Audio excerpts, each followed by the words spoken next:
आज हम पढ़ेंगे पैराग्राफ की प्रॉपर्टीज़ और पैराग्राफ की फील्ड। गुज़श्ता हमने अपने फ़ोन टैब को देख लिया था। फ़ोन टैब में हमने फ़ॉन्ट वाला भी देख लिया और जो उसके एडवांस टैब था इस पे भी हम बात कर चुके थे। आज हम ये पैराग्राफ के जो जितने भी ऑप्शन ऊपर नज़र आ रही हैं हम इन्हें पढ़ चुके थे। अब हम पढ़ेंगे पैराग्राफ की जो एडवांस प्रॉपर्टीज़ हैं वो वाली सेटिंग्स पढ़ेंगे। इसमें से भी हम अलाइनमेंट आपको बतला चुके थे, अलाइनमेंट यहाँ पे भी मौजूद है। डायरेक्शन, इंडेंटेशन पढ़ चुके थे। स्पेशल कैरेक्टर्स को भी हम देख चुके थे। अब हम पढ़ेंगे स्पेसिंग बिफोर और आफ्टर। ये हो चुका था गालिबन कल कि आपने पैराग्राफ से पहले कितनी स्पेस देनी है और पैराग्राफ के बाद कितनी स्पेस देनी है। मैं दरमियान वाले पैराग्राफ पे हूँ मिसाल के तौर पे, इसको मैंने सेलेक्ट किया है, छोटे से तीर के बने निशान पे आया है। बिफोर का मतलब होता है इस पैराग्राफ से पहले कितनी स्पेस देनी है। मैं कहता हूँ 15 पॉइंट स्पेस दे दो और ओके कर दें। अब देखें इस पैराग्राफ से पहले कितने पॉइंट स्पेस आ चुकी है। आप मज़ीद बढ़ा भी सकते हैं, मैंने 150 पॉइंट कर दिए। देखिए कितनी स्पेस आ चुकी है, 150 पॉइंट्स आ चुकी है। और अगर इस पैराग्राफ के बाद में स्पेस शामिल करनी हो तो फिर हम ये आफ्टर वाली ऑप्शन इस्तेमाल करेंगे। यहाँ पे 8 है, मैं इसे मिसाल के तौर पे कर देता हूँ 40। अब इस पैराग्राफ के बाद स्पेस शामिल हो जाएगी। उसके बाद अगली ऑप्शन थी लाइन स्पेसिंग की। लाइन स्पेसिंग की ऑप्शन यहाँ पे भी मौजूद है और लाइन स्पेसिंग की ऑप्शन यहाँ पे भी मौजूद है कि पैराग्राफ की लाइनों के दरमियान स्पेस कम और ज़्यादा करने के लिए। पैराग्राफ की लाइन में स्पेस कम और ज़्यादा हो रही है, ये हम यहाँ पे भी यही ऑप्शन मौजूद हैं और यहाँ पे भी ये ऑप्शन मौजूद हैं। अगर आप कहते हो कि मिसाल के तौर पे मैं यहाँ पे करता हूँ जी मुझे सिंगल लाइन चाहिए तो सिंगल लाइन का हो जाएगा, डबल करेंगे तो डबल का हो जाएगा। आप यहाँ पे बता भी सकते हैं कि आपको कितनी लाइनों की स्पेस चाहिए। मैं कहता हूँ मुझे 6 लाइन की स्पेस चाहिए। हर लाइन में कितनी लाइनों का फासला होना चाहिए, 6 लाइनों का फासला होना चाहिए। देखिए हर लाइन के बाद 6 लाइनों का फासला है, फिर उसके बाद अगली लाइन शुरू हो रही है। उसके बाद ये था इसका इंडेंट्स एंड स्पेसिंग वाला।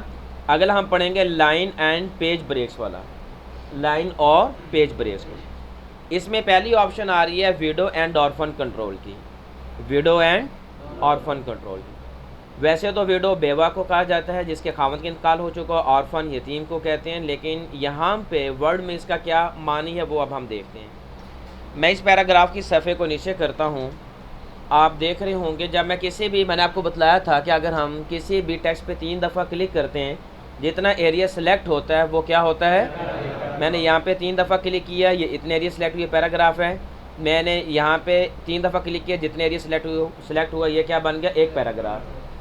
जब आप कोई चीज़ लिख रहे होते हैं, आप कोई बुक लिख रहे होते हैं, आप कोई आर्टिकल लिख रहे होते हैं, आप थीसिस लिख रहे होते हैं, आप असाइनमेंट लिख रहे होते हैं, आप कुछ भी लिख रहे होते हैं, तो ये लिखाई के हवाले से ये बात बहुत अजीब समझी जाती है कि आपके पैराग्राफ की एक लाइन, सिर्फ एक लाइन किसी एक पेज पे हो और पैराग्राफ की बाकी लाइनें किसी दूसरे पेज पे हों। ऐसा पसंदीदा नहीं समझा जाता। अब आप देख रहे हैं यहाँ पे पैराग्राफ की एक लाइन इस पेज पे है और पैराग्राफ की बाकी लाइन अगले पेज पे नज़र आ रही है। ऐसा ही है, देखिए ये वाला पेज अलग है और ये वाला पेज अलग है। ये पेज नंबर 1 है और ये वाला पेज नंबर 2। तो ये अच्छा नहीं समझा जाता। तो इस चीज़ को ऑटोमेटिकली कंट्रोल करने के लिए फिर ऑप्शन इस्तेमाल की जाती है विडो एंड ऑर्फन कंट्रोल की। विडो एंड ऑर्फन कंट्रोल ये करेगा कि पैराग्राफ की कम से कम 2 लाइनें किसी एक पेज पे रखेगा। कितनी लाइनें, 2 लाइनें किसी एक पेज पे रखेगा। अगर तो यहाँ पे होगा, ऊपर हो तो यहाँ पे भी कम से कम 2 लाइनें कर देगा। अगर 2 लाइनें ना आ सकती हो तो पूरा पैराग्राफ उठा के नीचे कर देगा। और अगर नीचे इस सफ़े पे कोई ना कोई एक पैराग्राफ की लाइन रह गई हो तो यहाँ पे भी वो क्या कर देगा, 2 लाइनें, एक लाइन ऊपर से उठा के नीचे ले आएगा। मैं इस पैराग्राफ को सिलेक्ट करता हूँ, पैराग्राफ पे आता हूँ। यहाँ पे अब विडो एंड ऑर्फन कंट्रोल के ऑप्शन इनेबल नहीं है, मैंने यहाँ पे टिक का निशान लगा दिया और ओके कर दिया। अब देखें वो पैराग्राफ की जो लाइन थी उन्हें किस जगह पर ले गया, एक ही पेज पे उसने सारी पैराग्राफ की लाइनें कर दी हैं। अगर मिसाल के तौर पे मैं यहाँ से पैराग्राफ की कुछ लाइनें ख़त्म करता हूँ इसकी, मैं फिर इंटर का बटन दबाता हूँ। अब कितनी लाइनें हैं एक सफ़े पे, 3। मैंने फिर इंटर का बटन दबाया। हम यहाँ पे एक टेक्स्ट बदल देते हैं इसका, मैं इसका कुछ साइज़ बदल देता हूँ। अब देखते हैं,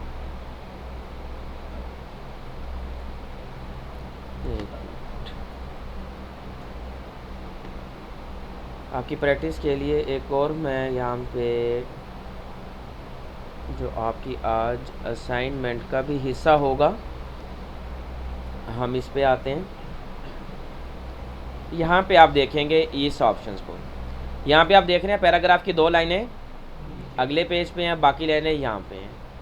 और जो विडो एंड ऑर्फन कंट्रोल की ऑप्शन होती है ये बाय डिफ़ॉल्ट इनेबल होती है। अगर मैं इसे यहाँ से ख़त्म कर दूँ, ओके कर दूँ, अब अगर मैं यहाँ से एक लाइन और ख़त्म कर देता हूँ पिछले पैराग्राफ की लाइन को, और मैं यहाँ पे इंटर का बटन दबा के किक लाइन को आगे करने की कोशिश करता हूँ, अब देखें पैराग्राफ की बाकी लाइनें एक पेज पे है और सिर्फ आखिरी लाइन अगले पेज। ऐसे ही है।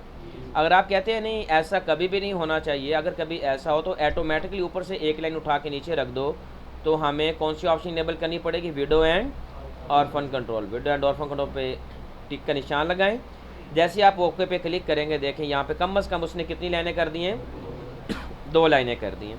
तो विडो एंड ऑर्फन ने बस ये करना होता है, ये देखना होता है कि अगर किसी भी पेज पे पैराग्राफ की एक लाइन हो और बाकी लाइनें अगले पेज पे हों, तो वो या तो पिछली लाइन को भी 2 लाइनें बना देगा अगर बनती हुई, और अगर ना बनती हो तो सारा का सारा पैराग्राफ उठा के अगले पेज पे कर देगा।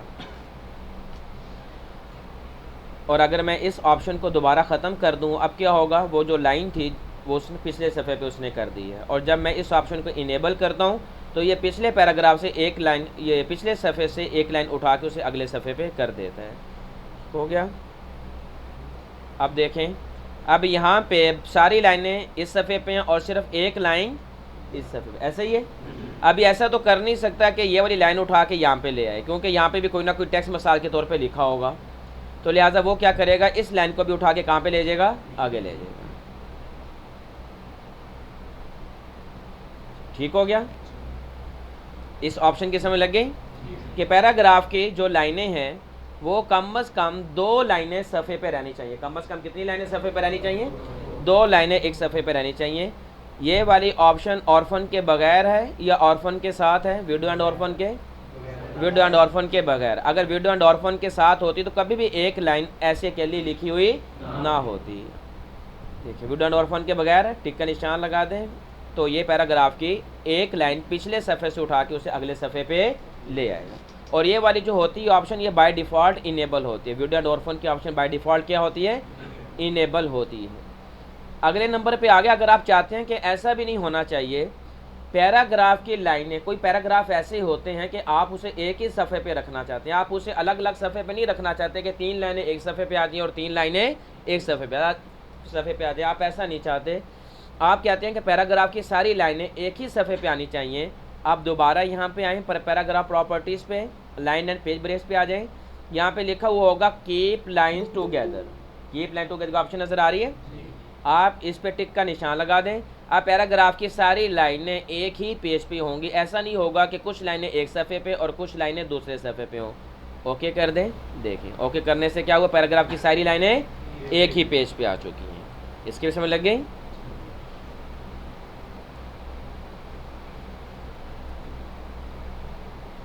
उससे हम अगली ऑप्शन पढ़ेंगे।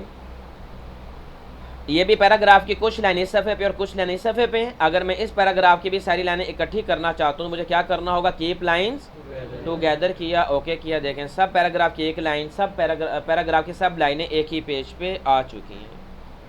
उससे अगली ऑप्शन ये है कि कभी ये तो था कि आप एक पैराग्राफ मुकम्मल एक सफ़े पे रखना चाहते हैं, उस पैराग्राफ की आप पार्टीशन नहीं चाहते कि एक सफ़े पे और कुछ लाइनें दूसरे सफ़े पे हों।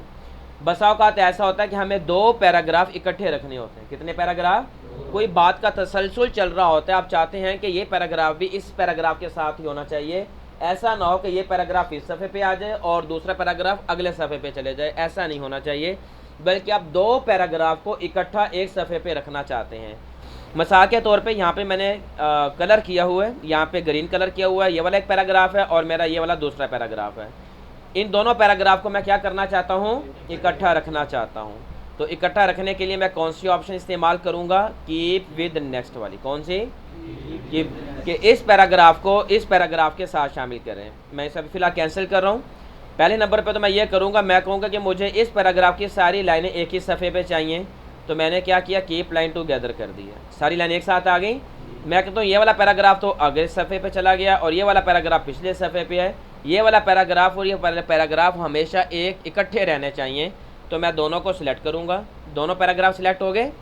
दोनों पैराग्राफ को सिलेक्ट करने के लिए आपने कंट्रोल का बटन दबा कर रखना है और 3 दफ़ा क्लिक करना है। पहले आप बगैर कंट्रोल का बटन दबाए 3 दफ़ा क्लिक करेंगे, ये पैराग्राफ सिलेक्ट हो जाएगा। फिर उसके बाद आप कीबोर्ड से कंट्रोल का बटन दबा के रखें और 3 दफ़ा अगले पैराग्राफ पे भी क्लिक कर दें। देखिए इसने वो भी सिलेक्ट कर लिया। अब कंट्रोल का बटन आप छोड़ दें। अब ये दोनों पैराग्राफ सिलेक्ट हो चुके हैं।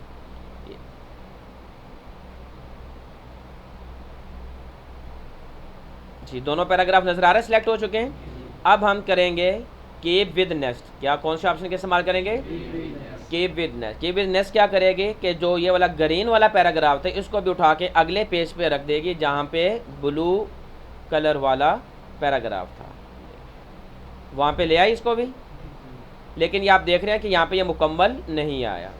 अगर आप इसको भी मुकम्मल लाना चाहते हैं, कीप लाइन टूगेदर, इस पैराग्राफ की भी कीप लाइन टूगेदर्स कर दें। ये अब देखिए अब दोनों पैराग्राफ क्या हो चुके हैं, एक ही पेज पे आ चुके हैं। अगर दोनों पैराग्राफ को इकट्ठा रखना हो, दो ऑप्शन इकट्ठी इस्तेमाल होती हैं, कीप विद नेक्स्ट की भी और कीप लाइंस टूगेदर की भी। ये दोनों ऑप्शन इकट्ठी इस्तेमाल करते हैं, फिर दो पैराग्राफ एक ही सफ़े पे डिस्प्ले में आएंगे। उसके बाद आगे आ रहा है सप्रेस लाइन नंबर, को हम बाद में देखते हैं। पहले देखते हैं डोंट हाइफननेट। हाइफननेट क्या होता है पहले हम उससे समझ लेते हैं। हाइफनेशन ये होती है कि हम इंग्लिश का कुछ ना कुछ लिख रहे होते हैं और आखिर पे आके सफ़ा बिल्कुल ख़त्म हो जाता है, ठीक है। और हमारा अभी कुछ लफ्ज़ मिसाल पाकिस्तान है, अभी हमने सिर्फ PAK लिखा था, ISTAN रह गया, तो हम एक छोटी सी डैश डालते हैं के बाद और ISTAN हम फिर निचली लाइन में लिख देते हैं। PA के बाद जो छोटी सी लाइन लगाई जाती है वो कहलाती है हाइफननेट। उसका मतलब ये होता है कि ये लफ्ज़ अभी तक पूरा नहीं हुआ बल्कि अभी जारी है। इस लफ्ज़ का आधा हिस्सा इस लाइन पे है और बाकी हिस्सा अगली लाइन पे है। तो अगर आप हाइफनेशन का इस्तेमाल करना चाहते हैं, पैराग्राफ को मैंने सेलेक्ट किया, यहाँ पे अभी आ रहा है डोंट हाइफनेट। डोंट हाइफनेट का मतलब क्या होता है कि हाइफनेशन का इस्तेमाल आपने नहीं करना। आप कंप्यूटर को ये बतलाते हैं कि अगर कोई लफ्ज़ आखिर पे पूरा नहीं हो सकता तो उसको आखिर पे ना लिखो बल्कि उसको अगली लाइन में नीचे ले आओ। अगर आप हाइफनेशन का इस्तेमाल करना चाहते हैं तो आप आ जाएंगे लेआउट पे। किस पे आएंगे? लेआउट पे आने के बाद यहाँ पे आपको ये ऑप्शन नज़र आ रही होगी हाइफनेशन वाली। हाइफनेशन के साथ छोटा सा तीर का निशान बना होगा, आपने इस पर क्लिक करना है। नन का मतलब यह कि अभी तक हाइफनेशन का इस्तेमाल आपने नहीं करना, आपने इसको ऑटोमेटिक कर देना। क्या कर देना है? जैसे ऑटोमेटिक करेंगे आप देखेंगे यहाँ पे PAKI इतना लफ्ज़ लिखा गया, PAKI तक। PAKI के बाद अभी लफ्ज़ हमारा बाकी था STAN, अभी स्पेलिंग पूरे नहीं हुए थे लेकिन अगर जगह ख़त्म हो गई तो उसने क्या किया कि छोटी सी आप देख रहे हैं लाइन लगा दी। लाइन लगा के जो बाकी लफ्ज़ थे वो हरफ थे वो आगे ले आया। हाइफनेशन यहाँ पे भी लगी है, हाइफनेशन यहाँ पे भी लगी है, हाइफनेशन यहाँ पे भी लगी, हाइफनेशन का इस्तेमाल यहाँ भी हुआ। हाइफनेशन की समझ लग गई? अगर आप हाइफनेशन ख़त्म करना चाहते हैं, आप कहते हैं नहीं हाइफनेशन मैंने इस्तेमाल नहीं करनी, अगर कोई लफ्ज़ एक लाइन में पूरा नहीं हो रहा तो इस पूरे लफ्ज़ को उठा के अगली लाइन में ले आओ। तो फिर आपके पास दो ऑप्शन हैं, या आप यहाँ से नन कर दें या आप होम पे आ जाएँ, पैराग्राफ पे आ जाएँ, डोंट हाइफनेट पे क्लिक करके ओके कर दें। देखें सारी हाइफनेशन क्या हो चुकी हैं, ख़त्म हो चुकी हैं। और अगर आप दोबारा लगाना चाहते हैं हाइफनेशन, पैराग्राफ को सिलेक्ट करें, लेआउट पे आए, हाइफनेशन पे आके देखें यहाँ पे ऑटोमेटिक है, इसके बावजूद यहाँ पे हाइफनेशन नहीं लग रही। ना लगने की क्या वजह है? क्योंकि पैराग्राफ पे आके हमने क्या किया, वो डोंट हाइफनेट किया हो कि हाइफनेशन का इस्तेमाल नहीं करना। इसको दोबारा अनचेक करके ओके कर दें। देखिए हाइफनेशन का इस्तेमाल हो गया अभी। और अगर आप इसको ख़त्म करना चाहते हो, लेआउट पे आ जाए, नन पे क्लिक कर दे तो ख़त्म हो जाएगी। क्लियर है ये वाला भी? उसके बाद होम के ही प्रॉपर्टी में एक और ऑप्शन थी सप्रेस लाइन नंबर की। सप्रेस लाइन नंबर क्या करती है, आपके लाइनों के शुरू में लाइन नंबर लगा देती है। आपके टेक्स्ट की लाइनों के शुरू में क्या लगा देती है?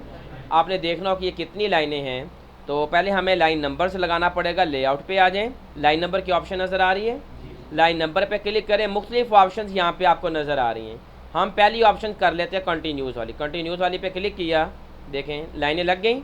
लाइन नंबर इस सफ़े पे कितनी लाइनें आ रही हैं? 36 हैं। ये मुकम्मल लाइनें कितनी हैं? 55 हैं।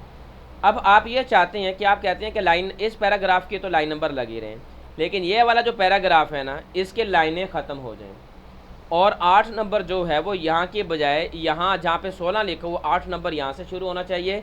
इस पैराग्राफ पे लाइन नंबर नहीं लगाने जो मैंने सेलेक्ट किया हुआ है। तो हम क्या करेंगे, पैराग्राफ पे आएंगे, यहाँ पे लिखा होगा सप्रेस लाइन नंबर्स लिखा हुआ है, इस पे टिक का निशान लगा देंगे और ओके का बटन दबा देंगे। अब देखें वहाँ से लाइन नंबर्स क्या हो चुकी है, उस पैराग्राफ से ख़त्म हो चुकी हैं। अब लाइन नंबर 8 यहाँ से नहीं शुरू हो रही, बल्कि लाइन नंबर 8 यहाँ से शुरू हो रही है। ठीक हो गया। और अगर आप लाइन नंबर्स को ख़त्म करना चाहते हैं, दोबारा लेआउट पे आ जाएं, लाइन नंबर्स पे आ जाएं, किस पे क्लिक कर दें, नन पे क्लिक करेंगे, लाइन नंबर ख़त्म हो जाएगा। दोबारा लगाना हो कंटिन्यूस पे क्लिक करें, लाइन नंबर लग जाएगा। लेकिन इस पैराग्राफ पे लाइन नंबर लगी नहीं, ना लगने की वजह क्योंकि हमने इसे क्या किया हुआ है, सप्रेस किया हुआ। दोबारा आ जाएं यहाँ पे, इसका यहाँ से सप्रेस ख़त्म कर दें, ओके कर दें। अब यहाँ पे भी देखें लाइन नंबर्स लग चुकी हैं। जब मैं इस पेज के नीचे आता हूँ, यहाँ पे लाइन नंबर कहाँ पे है अभी 36, यहाँ पे कहाँ से शुरू हो रही है। मैं कहता हूँ नहीं, ऐसा नहीं होना चाहिए। जब नया पेज शुरू हो तो दोबारा लाइन नंबर 1 होना चाहिए। आप लेआउट पे आ जाएं, लाइन नंबर्स पे आ जाएं, यहाँ पे कंटिन्यूस के बजाय कर दें रीस्टार्ट ईच पेज। कौन सा, रीस्टार्ट ईच पेज करेंगे। अब हर पेज से देखें लाइन नंबर 1 से शुरू हो गई। ये लाइन नंबर 1 से शुरू हो रहा है, ऊपर से भी लाइन नंबर, और लाइन नंबर के बाद अगली ऑप्शन, ये सेक्शन अभी आपने पढ़े नहीं है, सेक्शन जब पढ़ेंगे फिर आपको पता चलेगा। आगे आ रहा है सप्रेस फॉर करंट पैराग्राफ। ये वही वाली ऑप्शन है जो हम पैराग्राफ में भी पढ़ चुके हैं कि किसी भी पैराग्राफ से लाइन नंबर ख़त्म करना, उसे सिलेक्ट करें, सप्रेस फॉर करंट पैराग्राफ पे क्लिक करेंगे, उससे वो लाइन नंबर्स ख़त्म हो जाएंगे। दोबारा उसके लानी हो तो इसको पे आप दोबारा जब क्लिक करेंगे तो टिक का निशान ख़त्म हो जाएगा और दोबारा लाइन नंबर्स लग जाएंगी। यहाँ तक क्लियर है। ये जो हमारी पैराग्राफ की जो प्रॉपर्टीज़ थी, ये वाली पैराग्राफ की जो प्रॉपर्टीज़, ये भी हमारी ख़त्म हो चुकी है। यही पैराग्राफ की कुछ ऑप्शन जो हमने पढ़ी हैं, ये आपको लेआउट में भी नज़र आ रही हैं। मैं इसका लाइन नंबर्स ख़त्म कर दूं, नन कर देता हूं। देखिए आपने इंडेंट्स पढ़ा है कि लेफ़्ट से कितना टेक्स्ट को आगे करना है, ये आपने पीछे पढ़ लिया ना। और अगली ऑप्शन आ रही है कि आपने उसे राइट से कितना करना है, दाएं जानिब से कितना करना है। दाएं जानिब टेक्स्ट पीछे हो रहा है। यही सारी ऑप्शन आप गुज़श्ता अभी इंडेंटेशंस में पढ़ चुके थे। कहाँ पे पढ़ा आपने, होम पे आ जाएं, पैराग्राफ पे आ जाएं, इंडेंट एंड स्पेसिंग आ गया, ये आ गया बिफोर टेक्स्ट और ये है आफ्टर टेक्स्ट। ये वाली जो दो ऑप्शन थी ये यहाँ पे भी मौजूद थी और यही ऑप्शन यहाँ पे भी मौजूद हैं। अगली ऑप्शन स्पेसिंग की भी आप पढ़ चुके हैं कि स्पेसिंग क्या होता है। पैराग्राफ से बिफोर का मतलब इस पैराग्राफ से पहले आप स्पेस देना चाहते हैं, स्पेस आ रही है, ठीक। और अगली ऑप्शन है कि इस पैराग्राफ के बाद आफ्टर वाली, देखें आफ्टर वाली हो रहा है। यही ऑप्शन आपके पैराग्राफ प्रॉपर्टीज़ में भी मौजूद थी। यहाँ पे भी ये वाला आ रहा है स्पेसिंग बिफोर और आफ्टर वाला। यहाँ तक क्लियर है। उससे आगे हम आप पढ़ेंगे स्टाइल्स को। स्टाइल्स के बहुत से मकासद भी हैं, इनका इस्तेमाल भी आसान है, यह हमारे काम को बड़ा आसान बना देता है। इन्हीं स्टाइल की बुनियाद पे एक तो हम अपनी फॉर्मेटिंग को कंट्रोल कर सकते हैं। किसको कंट्रोल कर सकते हैं, फॉर्मेटिंग को कंट्रोल कैसे करना है, जब मैं स्टाइल पढ़ाऊंगा फिर आपको समझ में आ जाएगा। देखिए हम किस तरह फॉर्मेटिंग को कंट्रोल कर रहे हैं। एक काम इसका होता है फॉर्मेटिंग को कंट्रोल करना और एक स्टाइल का काम होता है ऑटोमेटिक फॉर्मेटिंग करना। कौन सी फॉर्मेटिंग करना, कितने काम हो गए, फॉर्मेटिंग को कंट्रोल करना, नंबर 2 पे ऑटोमेटिक फॉर्मेटिंग करना और नंबर 3 पे फहरिस्त बनाना। नंबर 3 पे जिस तरह आप कोई किताब लिखते हैं, आप आर्टिकल लिखते हैं, आप कोई थीसिस, कोई रिसर्च पेपर लिखते हैं तो शुरू में एक पूरी फहरिस्त होती है। वो फहरिस्त जो होती है, दो तरीके होते हैं बनाने के, एक तो आप मैनुअल तरीके से बनाएं और एक आप ऑटोमेटिक तरीके से बनाएं। हमेशा ऑटोमेटिक तरीके वाला बेहतर रहता है। अगर आप मैनुअल तरीके से बनाएंगे, कोई भी सफ़ा में अगर आपने मज़ीद टेक्स्ट शामिल किया, सफ़ों की तरतीब आगे पीछे होगी तो आपको खुद से दोबारा सारे के सारे सफ़ात की नंबरिंग करनी पड़ेगी। तो इसके 3 मकासद होते हैं स्टाइल्स के। नंबर 1 पे फॉर्मेटिंग को कंट्रोल करना, नंबर 2 पे ऑटोमेटिक फॉर्मेटिंग करना और नंबर 3 पे फहरिस्त बनाना। ये तीनों काम अभी हम इंशाल्लाह देखते हैं। मैं इसके लिए एक फ़ाइल खोलता हूँ अलग से। हमारे पास मिसाल के तौर पे एक फ़ाइल मौजूद है यहाँ पे, यही पहले से खुली पड़ी है। अब देखें हमने अपने इन स्टाइल्स को इस्तेमाल कैसे करना है। ये आपके स्टाइल्स नज़र आ रहे हैं आपको, यहाँ पे सिर्फ इतने स्टाइल्स हैं। जब ये छोटा सा तीर का निशान बना हुआ है जहाँ पे मेरा कर्सर है, जब आप इस पर क्लिक करेंगे तो नीचे एक ड्रॉप डाउन पूरी लिस्ट खुल जाएगी। अब सब कुछ नज़र आना शुरू हो गया। यहाँ पे मुख्तलिफ़ किस्म के स्टाइल्स हैं जिस पे आप देख रहे होंगे, ये नीचे नाम लिखा हुआ है, ये नॉर्मल है, ये नो स्पेस है, ये हेडिंग 1 है, ये हेडिंग 2 है और ये क्या लिखा हुआ, टाइटल है, ये क्या लिखा हुआ, सब टाइटल है, फलां फलां फलां। तो आप जो भी आप किताब लिखते हैं या आप रिसर्च पेपर लिखते हैं, उसका कोई ना कोई टाइटल, कोई ना कोई उन्वान होता है कि ये मजमून किसके बारे में है। मैं मिसाल के तौर पे कहता हूँ ये राइटिंग अ ग्रेट ऐसे, कि आप मज़मून कैसे लिखना है इंग्लिश में, ये इस पूरे के पूरे जो ये आर्टिकल है, जो ये पूरी तहरीर है, जो ये पूरा मज़मून है, ये उसका उन्वान है। ये उसका क्या हो गया? उन्वान को इंग्लिश में बोलते हैं टाइटल। मैं कहता हूँ भाई इसे तुमने बना देना टाइटल। ये क्या बन गया अभी? टाइटल बन गया। अब जो नीचे है learn to write the perfect ऐसे, ये सब टाइटल हो गया। ये क्या हो गया? सब टाइटल हो गया। ये उसका ज़ेली उन्वान है। ये क्या है उसका? तो मैं इसको टाइटल के बजाय क्या दे दूँगा? सब टाइटल। मैं किस पे क्लिक करूँगा? सब टाइटल पे। सब टाइटल पे क्लिक हो गया। उसके बाद मैं कहता हूँ कि अब ये वाली जो है हाउ टू फॉर्मेट, ये हेडिंग है, ये उन्वान है। हेडिंग कह लें, हेडिंग को पता उर्दू में क्या कहते हैं? सुर्खी होगी, बिल्कुल। ये हेडिंग है। मैं कहता हूँ जी ये मेरी हेडिंग नंबर 1 है। जिस तरह आप उर्दू के मज़मून नहीं लिखते तो आप सुर्खियाँ देते जाते हैं। मिसाल तौर पे क़ायद-ए-आज़म का उन्वान है तो क़ायद-ए-आज़म की पैदाइश है, क़ायद-ए-आज़म की तालीम है, क़ायद-ए-आज़म के असफ़ार हैं, क़ायद-ए-आज़म की सियासी ज़िंदगी, ये जितनी भी ये आपकी क्या होती हैं? हेडिंग्स होती हैं, सुर्खियाँ होती हैं। मैं कहता हूँ ये हेडिंग 1 है। ये मेन कंपोनेंट्स मिसाल के तौर पे मैं कहता हूँ ये भी मेरी हेडिंग 1 है। और उसके बाद ये 500 वर्ड्स जो है मैं कहता हूँ ये भी मेरी हेडिंग 1। जो आपकी फहरिस्त तैयार होती है वो सुर्खियों की बुनियाद पे होती है। किसकी बुनियाद पे होती है? सुर्खियों की बुनियाद पे, हेडिंग की बुनियाद पे होती है। यहाँ पे जो हम हेडिंग दे रहे हैं, अगर जो हम फहरिस्त बनाएंगे वो इन्हीं हेडिंग्स की बुनियाद पे होगी। मैं कहता हूँ ये भी मेरा क्या हो गया? ये भी हेडिंग्स होगी, ये भी हेडिंग्स होगी, ये भी हेडिंग्स हो गई। अच्छा, ये हेडिंग्स नहीं, ये वाली होगी स्टेप बाय स्टेप 500 वर्ड ऐसे एग्जाम्पल कि आपने 500 अल्फाज का मजमून लिखना है। तो वो कहते हैं उसके लिए आपको कुछ तरीके अप्लाई करने पड़ेंगे, स्टेप 1 स्टेप 2। मैं कहता हूँ ये वाली मेरी हेडिंग 1 है, और जो स्टेप 1 स्टेप 2 है ये हेडिंग 1 की ज़ेली हेडिंग है, तो इसको मैं बना दूँगा हेडिंग 2। क्या बना दूँगा? जैसे मैंने हेडिंग 2 पे क्लिक किया कि हेडिंग 3 भी आपको नज़र आना शुरू हो जाएगी। नज़र आ रही है? टोटल 8 या गालिबन 9 हेडिंग्स होती हैं। ये स्टेप 2 को भी मैं दे देता हूँ हेडिंग 2। स्टेप 3 को भी मैं क्या दे देता हूँ? हेडिंग 2। और स्टेप 4 को भी हेडिंग 2। चलिए वो स्टेप वाले ख़त्म हो गए। ये दोबारा मेरी मेन हेडिंग आ गई। अब मैं इस हेडिंग 2 की बजाय दे देता हूँ हेडिंग 1। इसको भी मैंने दे दिया हेडिंग 1। चलिए यहाँ तक ये आर्टिकल ख़त्म हो गया। अब देखें हमने टाइटल भी दे दिया, ये टाइटल है, ये सब टाइटल है, और ये हेडिंग्स है। हेडिंग्स उन्वानात होते हैं, जिस तरह सुर्खियों, जिस तरह मिसाल के तौर पे किताबुल सलात है, ये मेन टाइटल हो गया। और उसके बाद आगे किताबुल सलात में मिसाल के तौर पे होगा कि आप फ़स्ल फ़ी सलाह आ गया, नमाज़ पढ़नी है, उसकी ज़ेली हेडिंग होगी। ये हेडिंग नंबर आप कर दी 1 होगी, फ़स्ल फ़ी सलाह। और एक हो गया मिसाल के तौर पे अस्सलाह फ़िल मस्जिद, ये उसकी ज़ेली हेडिंग है। एक है अस्सलाह फ़िल काबा, ये उसकी दूसरी हेडिंग हो गई ज़ेली। फिर मिसाल के तौर पे आ गया सलातुल कुसूफ़ है या खुसूफ़ है, ये सारी फिर ये जितनी भी होती हैं आपकी फ़िक़ही कुतुब, वो सारे के सारे जितने भी अब्वाब होते हैं वो क्या बन जाएंगे? हेडिंग्स बन जाएंगे। क्या बन जाएंगे? हेडिंग। अभी हमने हेडिंग्स तो बना ली हैं। अब हम इन्हीं हेडिंग्स की मदद से हम 2 काम पहले करेंगे। नंबर 1 पे अपने ऑटोमेटिक फॉर्मेटिंग करवाएंगे। पहले ऑटोमेटिक फॉर्मेटिंग, ये खुद से ही वर्ड का जो प्रोग्राम है आपके टाइटल, सब टाइटल, हेडिंग की बुनियाद पे इसको खूबसूरत बनाने की कोशिश करेगा। पहले हम वो काम देखते हैं। वो सारा का सारा काम होगा डिज़ाइन टैब में। किस पे होगा? आपने डिज़ाइन वाले हिस्से में आ जाना। किस में आना है? ये अभी ये टाइटल 1 पे क्लिक किया हुआ, आप इस पर क्लिक करेंगे, कुछ चेंजिंग नज़र आई? मैं इसको 2 पे स्क्रीन पे डिस्प्ले करवा देता हूँ ताकि वाज़ेह हो। आप अगले पे क्लिक करेंगे, कुछ और तब्दीली नज़र आई? अगले पे क्लिक करें, ये ऑटोमेटिक फॉर्मेटिंग कर रहे हैं। क्लिक करते जाएंगे आपको पता चलता जाएगा। देखिए अब इसने हेडिंग को 2 लाइनों में कर दिया, टाइटल को जितनी भी आपकी हेडिंग थी उनको सेंटर में ले आया।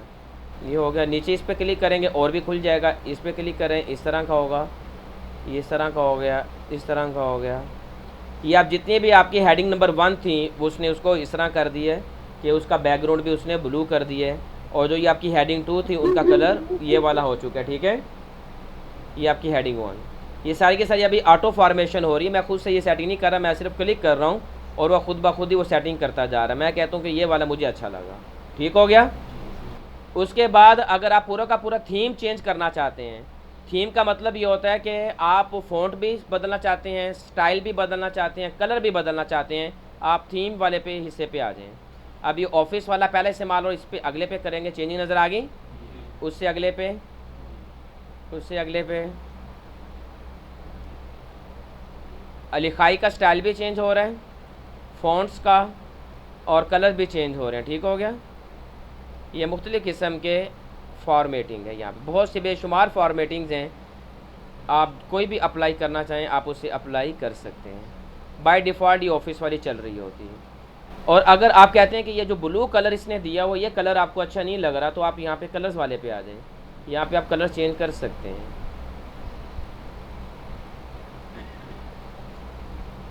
यहाँ पे सिर्फ आप देखें, आप कलर चेंज हो रहे हैं, फ़ॉन्ट का स्टाइल और उनका साइज़ चेंज नहीं हो रहा। यहाँ से हम ये चेंज कर सकते हैं।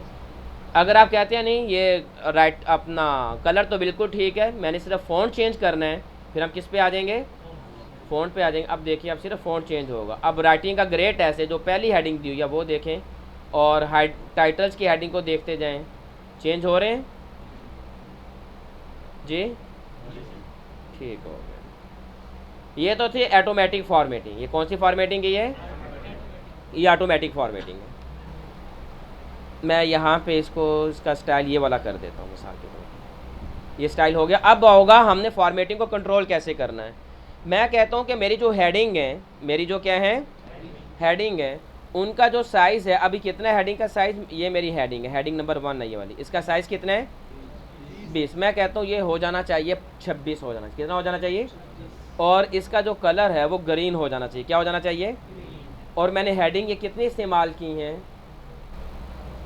तकरीबन 5-6 दफ़ा इस्तेमाल की है हेडिंग 1 को। ऐसे ये हेडिंग 1 है, ये हेडिंग 1 है, ये हेडिंग 1 है, ये भी हेडिंग 1 है, और इस कलर वाली जो है ना ये हेडिंग 2 है, और ये भी हेडिंग 1 है। ये अगर मैं एक एक करके अपनी हेडिंग को तब्दील करना चाहूँ तो मेरा काफ़ी वक्त लगेगा। पहले मैं इस पे आके इसको मैं क्या करूँगा, मैं कहता हूँ जिसका कलर तुमने कर देना ग्रीन और इसका साइज़ कितना कर देना है 26 कर देना है। फिर मैं दूसरी हेडिंग पे आऊँगा, इसको भी कर दो ग्रीन और इसका भी साइज़ कितना कर दो। तो काफ़ी मुश्किल है ना ये 1 बाई 1 करके इस तरह करना। तो हम क्या करेंगे, हम अपनी फॉर्मेटिंग को अब कंट्रोल करेंगे। जो मैंने कहा था ना कि हम अपनी यहाँ से तो ऑटोमेटिक फॉर्मेटिंग भी कर सकते हैं, हम अपनी फॉर्मेटिंग को कंट्रोल भी कर सकते हैं। अब कैसे कंट्रोल करना है, हमने किसकी अपना सेटिंग में रद्दोबदल करना है, हेडिंग की। ऐसा ही है। तो जहाँ पे हेडिंग नज़र आ रहा है आपने यहाँ पे राइट क्लिक करना है। क्या करना है? राइट क्लिक करेंगे, एक ऑप्शन खुल जाएगी, तो आपने मॉडिफाई पे आ जाना है। किस पे आना है? मॉडिफाई पे आके अब यहाँ पे आप चेंजिंग कर सकते हैं। आप कहते हैं कि भाई इसका जो साइज़ है कितना हो जाए 26, इसका जो कलर है वो क्या हो जाए ग्रीन कलर हो गया और 26 हो गया। और अब आपने कर देना ओके। अब आप देखें जहाँ पे आपकी हेडिंग 1 है वो सारी की सारी कलर भी क्या हो चुका ग्रीन और साइज़ भी क्या हो चुका 26। देखें यहाँ पे भी कलर ग्रीन और साइज़ 26। अगर आप कहते हैं नहीं ये ग्रीन कलर तो अच्छा नहीं लगा, ये तो कलर रेड होना चाहिए, दोबारा आप इसी पे क्लिक करें। मॉडिफाई 1 बाई 1 करने की ज़रूरत नहीं है, अभी आप जस्ट इसे ये वाला कर देते हैं, ओके कर दें। सारे की सब जगह पे चेंज हो गया।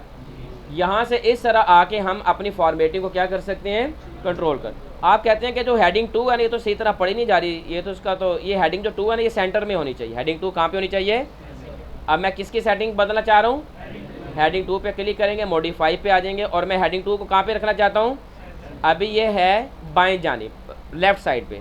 आप इस पे करेंगे, ये सेंटर है, देखिए यहाँ पे भी आपको दिखा रहे हैं ना सेंटर में आ चुकी है, ओके कर दें। अब देखें जहाँ पे देखें हेडिंग 2 सेंटर में आ गई, हेडिंग 2 ये वाली हेडिंग 2 सेंटर में है, ये वाली भी हेडिंग 2 सेंटर में। अगर आप हेडिंग 2 का कलर बदलना चाहते हैं जस्ट इस पर क्लिक करें, मॉडिफाई पे आ जाएँ, आप इसका कलर कर दें ब्लू कर देते हैं, साइज़ आप इसका बढ़ा के 22 कर देती हैं और अंडरलाइन भी कर देते हैं, ओके कर। अब देखें सब कुछ हो गया, अंडरलाइन भी हो गया, कलर भी चेंज हो गया। इस तरह के यहाँ पे हम क्या कर सकते हैं, अपनी फॉर्मेटिंग को कंट्रोल कर सकते हैं। अब अगले नंबर 2 काम हो गए स्टाइल्स के। ऑटोमेटिक फॉर्मेटिंग भी करवा ली हमने, डिज़ाइन टैब में जाके अपनी फॉर्मेटिंग को कंट्रोल भी कर लिया कि हमें 1 बाई 1 जाके कहीं पे चीज़ों को बदलने की ज़रूरत नहीं। देखिए आप किताब लिख रहे हैं, 500 सफ़ों की किताब है, आपकी हदीस की शरह लिख रहे हैं और वो हर मतलब के कुछ सफ़ात बाद उसका एक उन्वान बनता है कि ये वाला बाब हदीस का फ़लाँ, ये वाला बाब फ़लाँ, ये वाला बाब फ़लाँ, और उसमें कोई 200-300 के करीब हेडिंग्स होती हैं। इस तरह कोई भी आप बुक उठा के देख लें उसमें 200-300 के करीब हेडिंग होती हैं। अगर आपको कहीं पे हेडिंग का आपने कहा कि भाई हेडिंग का तो जो साइज़ है वो तो ज़्यादा हो गया, 2 पॉइंट साइज़ कम होना चाहिए, अगर आप 1 बाई 1 करके करने लगे, 200 हेडिंग का साइज़ कम करना है, पहले एक हेडिंग को सिलेक्ट किया, साइज़ कम किया, फिर दूसरे को, बहुत ज़्यादा टाइम लग जाएगा। तो यहाँ पे सिर्फ एक क्लिक में ये सारा काम हो जाएगा। आप कहते हैं भाई हेडिंग जो ये हमारी, ये वाली जो हेडिंग है हमारी, ये हेडिंग 1, इसका साइज़ 26 है। आप कहते हैं 26 नहीं 24 होना चाहिए। अगर ये हेडिंग 1 मैंने 200 दफ़ा इस्तेमाल की होती अपनी किताब में और इसके ज़रिए ना की होती, तो फिर मुझे 1 बाई 1 जाके करना पड़ना था। अब मुझे क्या करना होगा, जस्ट यहाँ पे क्लिक करूँगा, मॉडिफाई पे आऊँगा और मैं यहाँ पे आके 26 की बजाय क्या कर दूँगा 24। अब जहाँ जहाँ पे अभी ये मेरी हेडिंग्स होंगी वो ऑटोमेटिक उनका साइज़ क्या हो जाएगा 24 हो। ये इनका दूसरा फ़ायदा था। और इनका तीसरा फ़ायदा है फ़हरिस्त भी तैयार हो जाती है। क्या तैयार होती है? फ़हरिस्त कैसे तैयार होनी है अब वो देखते हैं हम। मैं यहाँ पे खाली सफ़ा लेता हूँ। खाली सफ़ा लेने के लिए मैं कर्सर अपने सफ़े के, जो मेरा ये पहला सफ़ा है, बिल्कुल शुरू में लाता हूँ। लेआउट में आऊँगा, किस में आऊँगा, यहाँ पे ब्रेक पे आऊँगा, किस पे आऊँगा, ये खाली सफ़ा लेने के लिए बिल्कुल डॉक्यूमेंट के शुरू में। यहाँ पे मेरा डॉक्यूमेंट शुरू हो रहा है, मैंने कर्सर बिल्कुल शुरू में रखा हुआ है। ऊपर से लेआउट में आऊँगा, ब्रेक में आऊँगा, नेक्स्ट पेज पे क्लिक कर दूँगा। नेक्स्ट पेज पे क्लिक करने की वजह से ये जितना भी लिखाई है ये वाली, ये सारी सारी अगले पेज पे चली जाएगी और ये वाला सफ़ा खाली हो जाएगा। देखिएगा, लेआउट पे आया, ब्रेक पे आया, किस पे क्लिक करेंगे, नेक्स्ट पेज पे क्लिक किया, देखें सारी की सारी लिखाई अगले पेज पे चली गई और ये वाला सफ़ा मेरे सामने खाली हो। अब हमने क्या तैयार करनी है, फ़हरिस्त तैयार करनी है। फ़हरिस्त किसकी बुनियाद पे तैयार होगी, हेडिंग्स की बुनियाद पे तैयार होगी। जो हेडिंग जिस सफ़े पे होगी वो खुद ब खुद उसको ले आएगा। और उसके लिए अब आपको करना पड़ेगा, रेफरेंस में आना पड़ेगा। किस पे, रेफरेंस पे। यहाँ पे लिखा हुआ आ रहा होगा टेबल ऑफ कंटेंट्स, लिखा नज़र आ रहा है। टेबल ऑफ कंटेंट्स कहते हैं फ़हरिस्त को। किसे कहते हैं? आपने टेबल ऑफ कंटेंट्स पे क्लिक करना है तो यहाँ पे आप कुछ नीचे एक विंडो खुल जाएगी। यहाँ पे सिर्फ आप लिखा, पहला आ रहा है कंटेंट और दूसरे पे क्या आ रहा है, क्या लिखा हुआ, क्या है, कंटेंट लिखा हुआ है, टेबल ऑफ कंटेंट लिखा हुआ है। जिस मर्जी ऑप्शन पे आप क्लिक कर लें। मैं इस पे क्लिक करता हूँ टेबल ऑफ कंटेंट्स पे। जैसे मैंने इस पे क्लिक किया, देखें इसने ऑटोमेटिकली मेरे इस पूरे आर्टिकल की फ़हरिस्त बना दी।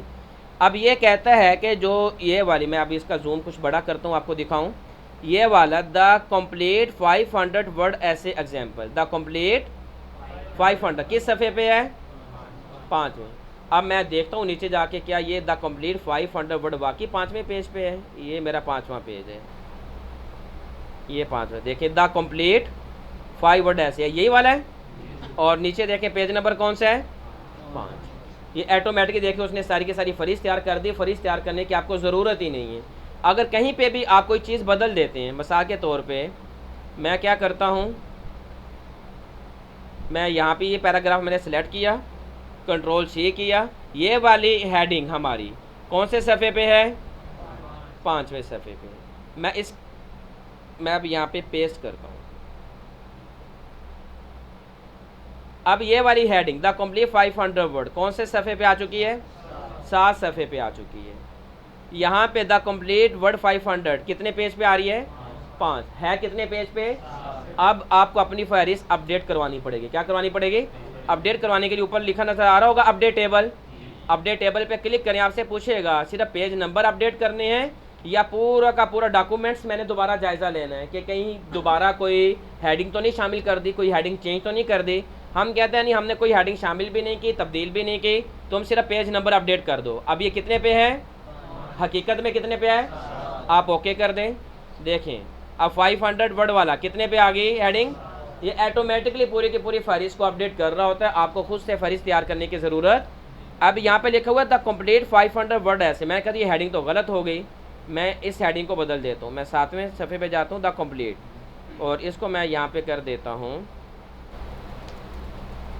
Test heading. क्या कर दिया मैंने, अब मैंने हेडिंग बदल दी। यहाँ पे क्या लिखा आ रहा है, जो हमने हेडिंग बदली वो आई नहीं। मैं यहाँ पे क्लिक करता हूँ, अब क्या आ गया, हेडिंग बदल गई मेरी। अब हम एक हेडिंग मज़ीद अगर आप कहीं पे भी शामिल कर दें, आप यहाँ पे देखें 2 2 3 3 4 4 7 7, 5वां पेज है यहाँ पे। इसका मतलब 5वें पेज पे कोई भी हेडिंग नहीं है, सही है। मैं 5वें पेज पे आ जाता हूँ, ये 5वां पेज शुरू होगा मेरा। देखिए 5वें पेज पे कोई हेडिंग है, हेडिंग 1 हेडिंग 2 कोई भी नहीं ना है।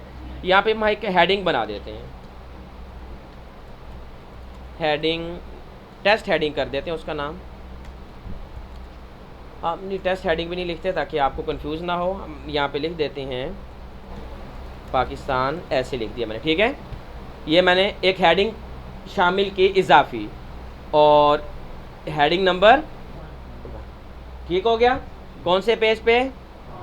5 पे। अब दोबारा आ जाए यहाँ पे, पाकिस्तान ऐसे वाली हेडिंग कहीं पर नज़र आ रही है।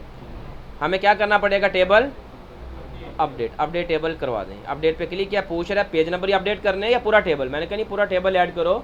कोई हेडिंग अगर नहीं शामिल हुई है उसको भी फहरिस्त में ले आओ, उसको भी। तो अपडेट इंटायर टेबल पे क्लिक किया और ओके किया। अब देखें पाकिस्तान ऐसे वाली भी हेडिंग आ चुकी। कौन से पेज पे? 5वें पे। आजकल जितनी भी किताबें तैयार होती हैं और उनकी जो शुरू में फहरिस्तें होती हैं ना, वो सारी इसी तरीके से बनती हैं। वो मैनुअल नहीं बनती कि आप यहाँ पे आके हेडिंग। अब अगर ये ऑटोमेटिक ना होता, मैनुअल होता, तो जिस तरह मैंने 5 वाली हेडिंग को उठा के 7 वाली पर रख दिया, ये तो अगर मेरा किताब मेरी 400-500 सफ़ों की होती और मेरी हेडिंग कोई 40-50 होती, तो मैं तो उनके सफ़े नंबर ही बदलता रहता। तो इसीलिए आसान है कि आप इस तरह फहरिस्त तैयार करें। तो ये सारे के सारे किसके फ़ायदे हैं? स्टाइल्स के। स्टाइल के कितने फ़ायदे पढ़ लिए आपने? 3। फॉर्मेटिंग को कंट्रोल किया जाता है, ऑटोमेटिक फॉर्मेटिंग की जाती है, और फहरिस्त का इस्तेमाल भी। और अगर आपने ये फहरिस्त ख़त्म करनी हो तो ख़त्म भी कर सकते हैं। रेफरेंस पे आ जाएँ, टेबल ऑफ कंटेंट पे आ जाएँ। यहाँ पे आ रहा होगा नीचे रिमूव टेबल ऑफ कंटेंट आ रहा है, इस पर क्लिक करने फहरिस्त क्या हो चुकी? ख़त्म हो चुकी। फहरिस्त को दोबारा लाना हो, पहले हमने टेबल ऑफ कंटेंट किया था, कंटेंट्स पे कर देते हैं। देखें दोबारा फहरिस्त बन चुकी है हमारी। आप कहते हैं कंटेंट दरमियान में नहीं, लेफ़्ट जानिब नहीं होना चाहिए, सेंटर में होना चाहिए। यहाँ पे आके सेंटर पे क्लिक करें। आप कहते हैं इसका कलर चेंज होना चाहिए, आप इसका कलर चेंज कर दें। आप इसका फ़ॉन्ट साइज़ चेंज कर दें। आप इसको खूबसूरत बनाने के लिए गैब्रियोला पे ले आएँ, और गैब्रियोला का भी आप स्टाइलिस्टिक सेट्स को अप्लाई कर दें, ताकि जो आपकी फहरिस्त है ये लें कि और ज़्यादा खूबसूरत हो जाए। और अभी वो निचली से पूरा गोल दायरा लाइन नज़र नहीं ना आ रही, इसकी लाइन स्पेसिंग भी बढ़ा दें। ये ठीक हो गया। ये आपका क्या बन गया? कंटेंट्स बन चुके हैं। इस तरह फहरिस्त भी तैयार। इतना काफ़ी है आज के लिए। आगे 2 दिन आपकी क्लास नहीं होगी। कल जुमेरा वैसी छुट्टी है, जुमे की भी छुट्टी है, 2 छुट्टी हैं। और आपको एक असाइनमेंट दी जाएगी जो आपने असाइनमेंट मुकम्मल करके लानी है। वो असाइनमेंट क्या होगी? वो ये वाली असाइनमेंट है। एक तो आपने टेबल ऑफ कंटेंट्स बनाने हैं, बिल्कुल इसी तरह जिस तरह ये शक्ल आपको नज़र आ रही है। टेबल ऑफ कंटेंट्स दरमियान में होने चाहिए। और ये कौन सा फ़ॉन्ट इस्तेमाल किया गया यहाँ पे? गैब्रियोला का। और गैब्रियोला का कौन सा स्टाइल लगाया गया? स्टाइलिश सेट्स में से नंबर 6 वाला। ये फहरिस्त तैयार की गई है ऑटोमेटिकली। फहरिस्त आपको पता कैसे तैयार होनी है? हेडिंग्स की बुनियाद पे। आपको किसका इस्तेमाल करना पड़ेगा? हेडिंग्स का। यहाँ पे आपने अपना नाम लिख देना, योर नेम पे। योर नेम में अपना नाम लिख के, ये भी गैब्रियोला का इस्तेमाल किया गया। ये राइटिंग का ग्रेड ऐसे आपने लिखना है, और आपने इसको क्या बना देना है? टाइटल। इसको क्या बना देना है? सब टाइटल। फिर आपने ये वाला पैराग्राफ लिखना है, और ये वाली फिर हेडिंग 1 है, ये भी हेडिंग 1 है। और यहाँ पे ये किस चीज़ का इस्तेमाल हुआ? शुरू में 2 तीर के निशान, बुलेट्स का इस्तेमाल हुआ। किसका इस्तेमाल हुआ? इसी तरह बुलेट्स का इस्तेमाल होना चाहिए। और यहाँ पे ये भी हेडिंग 1 है, ये भी हेडिंग 1 है। यहाँ पे किस चीज़ का इस्तेमाल हुआ? स्ट्राइक थ्रू का। एक लाइन लगी ना दरमियान में। यहाँ पे आप देख रहे होंगे, यहाँ पे ये लाइन शुरू में लगी हुई है, ये लाइन भी शुरू में लगी होनी चाहिए। और ये वाले जो हमारे स्टेप 1, स्टेप 2, स्टेप 3 थे, हमने इसको कौन सी हेडिंग बनाया था? हेडिंग 2 बनाया था हमने। कौन सी हेडिंग बनाया था? और ये वाली हेडिंग 1 थी हमारी। इस तरह आपने बनाना है। यहाँ पे भी क्या इस्तेमाल किया गया है? नंबर, बुलेट्स एंड नंबर इस्तेमाल किया गया ना, 1 2 3 4। आगे बुलेट्स एंड नंबर की ये भी आपने बना के लानी है। ये देखें, ये बेसिक मैथमेटिक्स है 1। आगे उसके चैप्टर्स हैं 1.1, 1.2, 1.7 और 1.8। फिर अप्लाइड मैथमेटिक्स है, ये चैप्टर 2 शुरू हो गया। और चैप्टर 2 के फिर ये उसकी फहरिस्त है 2.1, 2.2। फहरिस्त नहीं, उसके ज़ैली जो चैप्टर्स हैं वो आ गए। यहाँ पे कुछ आपकी याद दहानी के लिए मैंने यहाँ पे कुछ लिख भी दिया कि लिगेचर ऑप्शन का इस्तेमाल सिर्फ कैलिबरी फ़ॉन्ट में होगा। स्टाइलिश सेट का इस्तेमाल सिर्फ गैब्रियोला फ़ॉन्ट के साथ ही मखसूस, और कुछ मज़ीद जो चीज़ें आपको समझाने वाली थी वो यहाँ पे लिख दी हैं। तो ये 2 दिन काफ़ी है असाइनमेंट पूरा करने के लिए आपके लिए। ये जी ये वाली जो तो एक तो मैं व्हाट्सएप का जो ग्रुप बना ऑनलाइन का, वहाँ पे भी शेयर कर दूँगा। और जो आप लोग हैं, ये अभी हम इसके प्रिंट निकाल देते हैं हार्ड कॉपी।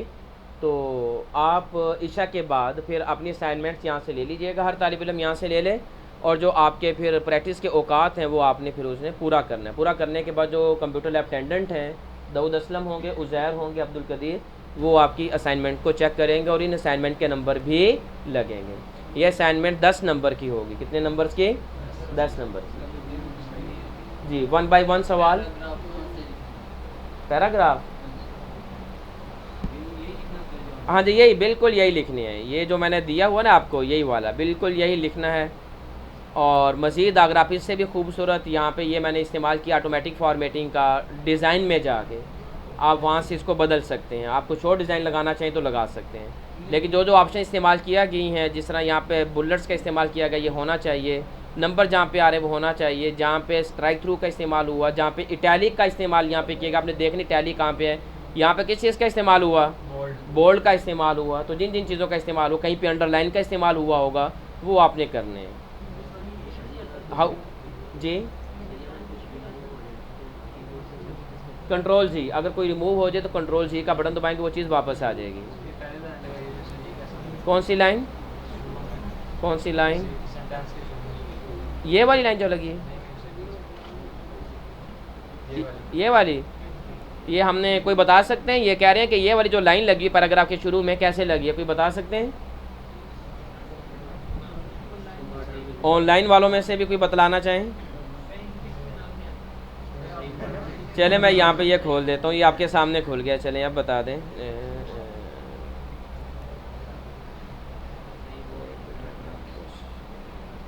यहाँ से कोई दूसरी फाइल आपके सामने डिस्प्ले करवा देते हैं, पैराग्राफ वाली।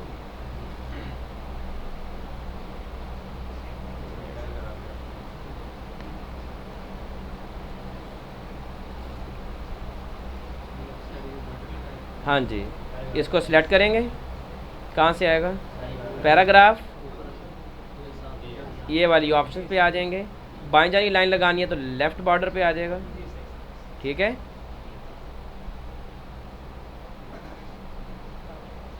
ये बॉटम है, ये टॉप है, ये लेफ़्ट साइड वाला है, और ये वाला राइट साइड वाला हो गया जी।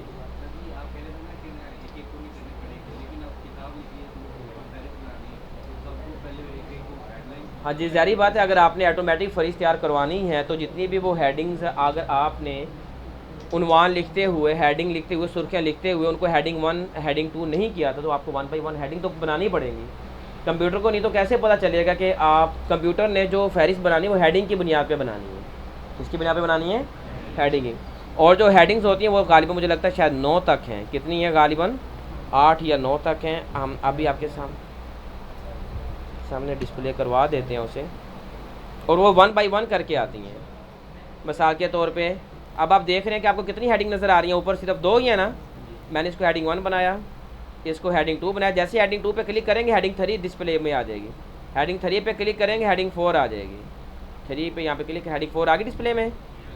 हेडिंग 4 यूज़ हो गई तो हेडिंग 5 भी आ गई, हेडिंग 5 यूज़ हो गई तो हेडिंग 6 भी आ गई, 6 यूज़ होगी तो 7 यूज़ होगी तो 8। अब देखते हैं कि 9 हेडिंग्स भी है या नहीं, 9 भी है, बस 9 तक है, 10वीं हेडिंग नहीं मिलेगी आपको। 9 हेडिंग्स आप इस्तेमाल कर सकते हैं। कहते हैं कि दूसरा पेज लेना हो तो कैसे ले सकते हैं, उसके 2 तरीके हैं। ये देखिए यहाँ पे पेज ख़त्म हो गया ना ये वाला, अब आप अगले पेज पे लिखना चाहते हैं। एक तरीका ये कि आप इंटर का बटन दबा दबा के आगे आता जाए, देखिए 1 2 3 4 5 6, मैं इंटर का बटन दबा दबा के आगे आ रहा हूँ, अगले पेज पे आ गया। लेकिन यह तरीका पसंदीदा नहीं होता। आप लोगों ने क्या करना है कि आप लोगों ने खाली जगह पे, यहाँ आप अब यहाँ पे आप कहते हैं मैंने बस इतना ही लिखना है इस सफ़े पे, अब बाकी मैंने अगले सफ़े से लिखना शुरू करना है। आपका कर्सर बिल्कुल आखिर पे होना चाहिए, आपने लेआउट पे आना है, ब्रेक पे आना है और नेक्स्ट पेज पे आएंगे, आपका कर्सर ऑटोमेटिकली नेक्स्ट पेज पे आ जाएगा। कोई और सवाल जी? अतीकुल्ला,